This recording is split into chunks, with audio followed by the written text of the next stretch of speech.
You are 67 years old. Do you have any saving account? It doesn't have a balance right now. Investment accounts? I ended up taking all the cash out of it. No retirement funds? No. That was a quick downfall, huh? Yes. If I had an emergency come up, then I had nothing to fall back on. Fast forward to today, Catherine is a complete different person, with new goals, new aspirations, and a renewed fire for life. On top of that, she's coming to the show with the most exciting news we've seen on the channel. Without further ado, let's dive in. Welcome to Finance Action Follow-Up, guys. I am on the ground today with one of the most iconic person on the channel. You will recognize her. This is Catherine. How are you doing, Catherine?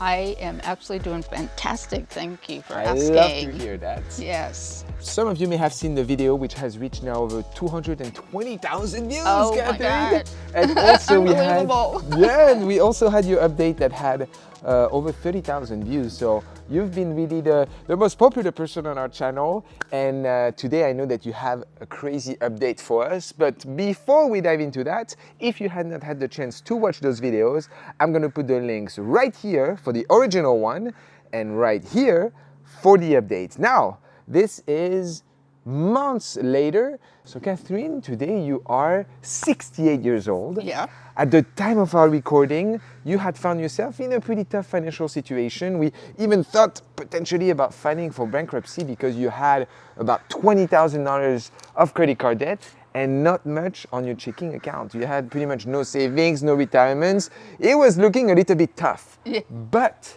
you were willing to get back into the workforce, and this is what you accomplish by finding a new job, pretty much firing your passion. And by the time we left, you had been starting to take care of your credit card debt, you had been in a much better financial positions, but not everything was still all bright. You were kind of rebuilding through that process, but we could still feel the fire in you. Now, it has been, 5 months since our last update? I want to know, Catherine, tell me a little bit more about what has been going on with you. Actually, speaking of fire, after meeting with Romain, he actually put a fire under my tush, so to speak, to really make an effort to go out and look for a job. So obviously at my age, you know, you're like, oh, wow. But I'm very happy now. I have become an ESL, English as a Second Language teacher, and I just really love it. It just makes such a difference to know, instead of my once a month Social Security check, a month can be a long time when you're waiting, that every other week I get, you know, my check from work. Yeah. How much are you getting now? I make $24 an hour. Okay. It's a little more, maybe about an extra $1,100 a month, which makes a huge difference. It's twice what you were getting from Social Security, right? Well, you know, after they take everything out, including Medicare, I'm getting like $1,600. Oh, okay. Yeah. So you're bringing $2,700 per month right now, more or less? Right. Now I'm kind of looking at even trying to get more work. Oh, you're still looking for work. Because it's just so nice to have that money. It just takes a load off. You saw how stressed I was the first time I met you. I know, you were really stressed, Catherine, but yeah. Last time also when we spoke, you had that money starting to come in, and you were in the process of paying back your credit card debts. You had negotiated with the banks for the hardship. How has this evolved? Like, I know they kind of washed some of those debt out, but you still had to pay quite a bit. Have you tackled some of that or no? Where are you at on that front? I was able to, I think I had like, one credit line and like 5 credit cards. Yeah. So I'm down to like 2 credit cards. Nice. The other 3 are closed. Very nice. With the credit line, I was able to work with the creditors and get the payment way down and get actually 0 interest. That was awesome. Nice. That was actually PayPal, believe it or not. And then with my other one, with Chase Bank, I was able to get it down to 6%. Very nice. And have you been paying those? Yeah. Oh, yeah. Do you know where you're at now in terms of total debt on it? You were at 20,000. Where are you today? maybe 12,000. I had a consolidation loan. Yeah. Yeah, and that payment is 364, so it's rough, but I've only got 10 months left on it. Yeah. So what they're gonna do, Catherine, is they're gonna collect all of that money, and then they are gonna call the credit card companies or the collectors, and they're gonna negotiate on your behalf to close those accounts, and you're gone. That is really good. That's the thing. You know, don't stick your head in the sand. Be honest. You got yourself in this mess. Then say, how can I get myself out of this? But honestly, it is very simple. Just call them up, ask about a hardship program. And, you know, I told them, honestly, I was trying to live on my Social Security check and inflation. Everything keeps going up, but my check wasn't. I mean, they know, Catherine, for the most part, sometimes it's not going to work. If you're in your 30s and you ask for the hardship, probably not going to give that to you. Huh? But because Depending of your, on- yeah. because of your, you know, in much respect, elder age, they're like, we can't really have any resource of collections on this person. They can't garnish Social Security. They can't do anything. Right. So it's their full benefit to negotiate with you. Right, You know? right. But you've played the game right. You know, you've taken care of what needs to be taken care of after you've spent on those cards. You're taking responsibility for what happened. Right. And I really praise you for that. And, you know, some people at like 67, 68, 70s, you know, they're completely done. Like, they don't care about this, but you're still here living and kind of, you know, pushing behind some of that and to enhance your financial situations. When it comes to your savings, have you been able to put some of the money on the side now? I'm going to try this month. Okay. Yeah. What's your and target? How much are you wanting to save aside? I'm going to shoot for setting aside like 400 or 500, I hope. Very nice. Yeah. Okay. Yeah. Obviously, once I get rid of the consolidation loan, that's a whole game changer. I'm like counting the months, but anyway, I feel more in control. Very nice. How much money would you say you have right now saved up, Catherine, in cash? At the end of the month, it's still kind of a struggle. Still? Just because sometimes unexpected things come up, but the good thing is I now have the money for it.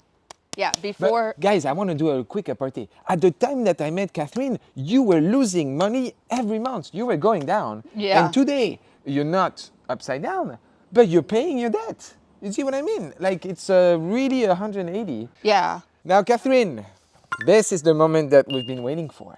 You have an announcement for us. Yeah. You're going to be the first one that I meet that actually are going to take the steps towards this. What is going on, Catherine? Tell us what's happening. You know, after talking to you and you were wondering, you know, I never planned, I never thought about, you know, my retirement, like really. And so how did I end up here? And I really had to think about that. And I thought about how many things in my life, that I did not plan. And I decided, now I'm going to be really, really strategic about this. I am planning everything, how to get the money, how to get there. I'm operating from a totally different space since you met me. And my big announcement is that I'm planning to move to Europe. Wow. I know. You're like full-time? Yes. Which country? I'm going to start out in Spain. Wow. Okay. So you are going to be leaving the United States? I'm going to leave the United States. So what prone you to, I mean, you could say it's a quite risky situation because you don't have that much money in front of you. How are you thinking about that? How are you going to pull it off, Catherine? What's your thought? Again, the planning. I am doing lots of research and I'm finding out from different sources what it costs to live there. Okay, I mean... It's much lower. Yeah, much lower. You can, the internet is a wonderful thing. You can find out how much it costs for groceries for one person, even how much for electricity and all of those things. One thing, of course, if you're over 65 is about Medicare. What do you do about that? How does the insurance and things work? And how are you going to make that? Does that still work outside of the United States? Medicare does not work outside of the United That's right. States. So your decision has to be whether to keep it or not, keep paying it, and it is $174 a month. And out of Okay. your check, that's a lot. That's quite a bit. if you plan to go back to the United States, or maybe you have an emergency, when you go back, it's going to cost you a little more and you're going to have to pay a penalty. I see, but how are you going to handle health concerns while you're in Europe? Okay, all the countries have insurance plans that are like ridiculously low. I know. They're even just to go, if you have to go get something done and not on your insurance, the difference is astounding. I know. I mean, when we spoke, you have your sister here, right? But you didn't have anyone else. You know, you were a little bit far from your children. You know, you don't really have that interaction with them anymore. Here, right away, actually, let me brought you to a quick tour about the living condition of our friend Catherine. You have the whole top floor for yourself, right? Yes, All right. I do. This is actually my kitchen area, which works fantastic for me because I don't cook. This is my tiny bathroom, but it works really cool. I set it up in a way that it really functions for me. Very nice. And it fits more than you would think. I have a huge bedroom, which I absolutely love, which is terrific because, I have a lot of clothes, a lot of shoes. What I was doing before I met Romain, that didn't work out, honestly, quite the way I'd hoped. I was selling clothing on Poshmark. Yep. As Romain mentioned, I have a lot of stuff. This is just some of it. This is my shipping station. Yeah, this is where. Nice. And then I got one of these. So I'm still doing this, but just a little bit at a time, not devoting much time to it. And then this is my office. It works for me, and I actually love my space. I feel like it really reflects, my personality and everything. Now that we are back, Catherine, you are living in a pretty nice spot right here. What made you say, all right, I'm gonna live that and try this adventure? The opportunity to live, and instead of like, need I say it, a mediocre life, although I don't consider myself a mediocre person, but when you're constrained financially, you can really be set into that lifestyle. But I could go and live as an expat somewhere, and I can travel. It's really cheap to travel between countries there. I am really excited that I'm going to give up my car. Think how much money you save. All right. Yeah, and I did that when I lived in Chile, and I was perfectly happy because the transportation system is excellent. Yeah. Right. So here I want to give a couple words as to my thoughts on this. I don't want to sell the picture that Europe is dirt cheap. That's not the case. No.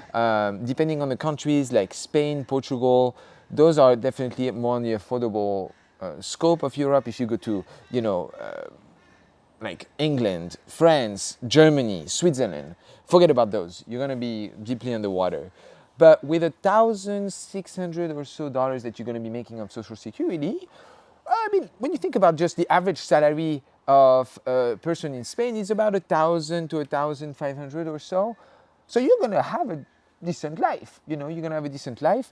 Now, what I want to make sure, though, is that you are living the United States with money. I don't want you to live with zero in your accounts, Catherine. And so as you think about your plan backwards, make sure that you at least, I wouldn't leave the US with less than $5,000. Yeah, and I have that planned out, Romain. Okay, Thanks because to I'm you. scared. If you're going with zero, Catherine, I don't want it to be the struggle. Not. No, absolutely not. I have planned out how I can, get the money for the trip. Okay. And I want to save 5,000 plus at least. At least. And that's why I'm looking at how much everything costs, how much it will cost to, rent a place. Yep. There's different things in Portugal you may have to pay for a few months rent ahead of time. Some places are more difficult looking at the different kinds of visas. Okay. So, all right. I want to make sure you have a plan, Catherine. I mean, Yeah. Europe. Have you been to Europe in the past? You are, you're very courageous. I respect that, huh? It's interesting in a span of a year. What a turnaround. How do you feel today? Well, I mean, I feel nervous every once in a while. I'm like, but I'm also extremely excited. So one of my reasons for choosing Spain, well, because I speak Spanish conversationally, so that That's helps. amazing. Yeah, and I also understand in certain places they even have like a lively community for older people who Yes. get out Yeah. and do it's very things. healthy. You know why? Yes, because that's the usually other those one. communities, they walk a lot. That's why Yeah. some of the areas of Europe is somewhat we call blue zone.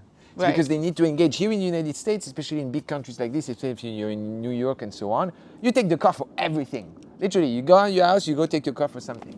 In Europe, it's walking. So people keep healthy. Generally, food is sometimes of higher quality too.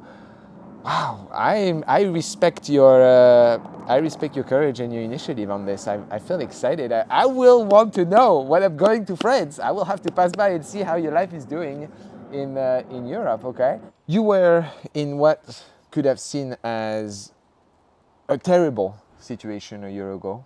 I mean, let's be honest, right? It was tough. Following a set of decisions and actions that you've taken during your life that didn't prepare you for the person that you were going to be when you're older. But today, everything has changed. And what do you want to say to people that maybe find themselves in a tough spot or think that, oh, my retirement is over, or, you know, my life has gone through and I've not been prepared? There is still hope. There is still something Absolutely. to accomplish. And you're doing it. You're an example of that. If you think about it too, one of the amazing things when you're older too, you have a lot of experience. I mean, you obviously have life experience, but you can also look at all the things that you have done in or in a career. It was 30 years ago I taught ESL in Chile. That was okay. I got hired anyway. It didn't matter. I had my college degree. That's all I needed. And that made such a difference. I'm thinking of this as the possibly the best part of my life. 68 used to be, oh, that was it. Okay. When I start thinking about, oh, I don't have much time left, then I don't go there again. You know what I mean? That is just not the way to think about things. Believe me, if I could turn myself around, you can. Because money's always been a thing with me. But you have to be determined, though, tenacious, stick to it, do what you have to do. And do things that are scary. Yeah. I'm excited to see about that. I think everything is going to fall on the, in my philosophy, about 70% of the expected outcome comes from the preparation. Right. And I feel that today it's true that this seems very aspirational, this European dream that you're telling us.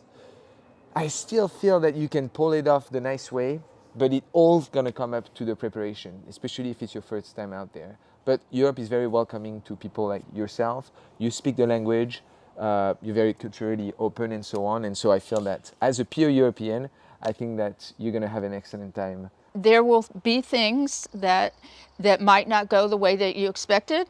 You can do as much research as you want, but you have to be Flexible too. You have to be flexible, but being prepared and knowing that you have that money in case of an emergency. Yeah, the worst thing is when your car breaks down and you don't have any money to get it fixed and your credit cards are maxed out. Yeah. You lived that, Catherine. You've lived Painful. that. Not anymore. Not anymore. No. Yeah. Anything, Catherine, that you would want to address that maybe you have not had the chance in the past to speak about? You hear a lot about mindset, and you know what? It is very important. How you think about things, how you feel about things, and you can't be up all the time, and then I've been battling depression my whole life. But you know what? That thing about being grateful, I'm grateful for what I have. I have a roof over my head. I'm happy to have my own space. I'm, appreciative of that.